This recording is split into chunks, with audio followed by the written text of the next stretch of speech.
While we have talked about the importance of teaching kids to swim and proper supervision around the water, there are other things that adults need to do to protect small children from swimming pools, whether it's one that you own or a pool in your community. Our guest this morning is Stephen Street with Pool Guard.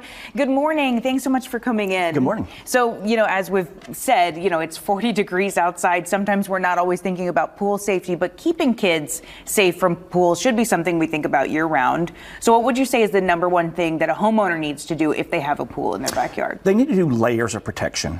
Would it be door lock, secondary door lock up top, door alarms, okay, or a safety fence? Okay, so the fences that you install, tell me about these. So they're 100% removable. So okay. If you are having a party, get together, anything like that, you can take down completely. Oh, I see. Yeah, because I was going to say they look kind of temporary. They are. So is that better than a traditional fence around a pool? It's once you're done with it, once the kids are old enough and you feel safe that they can swim on their own, you can take this down. We have caps that go into the holes. Yeah. And then you don't even have a fence anymore. I see. So then also if you're trying to sell the house. Correct. And the next owner doesn't want a fence, a permanent fence. Correct.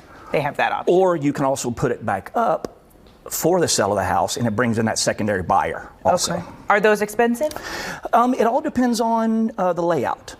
There's some houses that we can just block off certain areas. There's some that we do have to go completely around the pool. Okay. So it's all depending on your yard. So you add on to this depending on how much you Correct. want. Okay. Correct. Okay. Now, some of the drownings that we saw last year were kids drowning in pools that were in a neighborhood pool, an apartment complex. A child might have gotten out of the door without a parent seeing them. What kind of precautions can parents take to make sure that that doesn't happen, that they don't get out of the house at all? On that, they can go and get a door lock, okay. A secondary lock like this.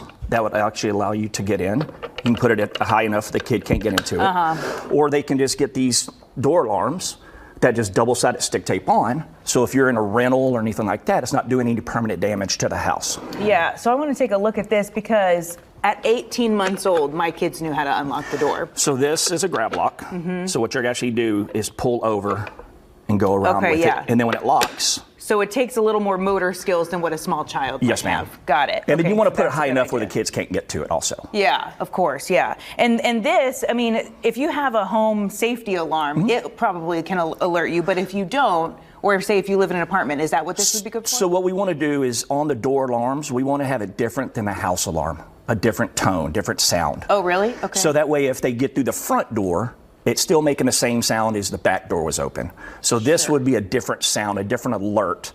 So your muscle memory on that house alarm is different than this sound. Oh, so this would be the door to the pool. Hey, somebody's going outside. Correct. Okay. I stayed at an Airbnb that had a pool. Correct. And the back door to the pool, if you left the back door open, mm-hmm. then it would be like beep, beep, beep. It was really loud and obnoxious. Yes, and that's what we want. We don't want just a standard door alarm for your house alarm. Yeah, and maybe a good point for Airbnb owners, if you have a pool, you probably want extra safety measures. I want to say on the Airbnb, they've done very good on if you have a pool, they do have to have a secondary barrier automatically. Kind of like requiring it? Yes, and they do have to have door alarms. Okay, so we've got a couple different options, a lock, an alarm, a fence. Is there one that you recommend over the other? I like the fence the best. We do. Okay. We also have safety covers also. That you can put on the pool. It's more just a cover that's going to go with the pool. This over the water? Yes, ma'am. Okay. This would be good for leaves for winter. Yeah. Mm-hmm. To keep that out. It's a safety barrier plus a leaf barrier also. But the fence, the good thing about the fence, it does have a self-closing locking gate. Mm-hmm. So when you walk through the gate, it is going to close and latch right behind you. Mm-hmm. You can also put the alarms on the gate. So you can have one on the back door of the house, and you can have one on the pool fence itself. You know what I like about that self-closing feature is that a dog can't follow you and you don't notice too. Correct. We're talking about the safety of children, but dogs drown too in pools. Yes, so absolutely. That's probably good that they can't just follow you if you're going to clean out some leaves and then you don't know that they're inside the gated area. Absolutely. That's such a good point. All right, how can people get more information about your company's products? They can go to poolguardtexas.com. Look us up on Google, any of the search engines that you prefer. Pool Guard Texas. Poolguardtexas.com, yes, ma'am. Poolguardtexas.com. Stephen Street, thank you so much for your time this morning. Anything you want to say about these products before I let you go? Just, the pool doesn't have a season. It's there 24 hours a day, 365 days a year. So we recommend some type of secondary or third barrier to keep these kiddos safe. All right. Well, thank you so much for doing what you do. We Yes, ma'am. appreciate it.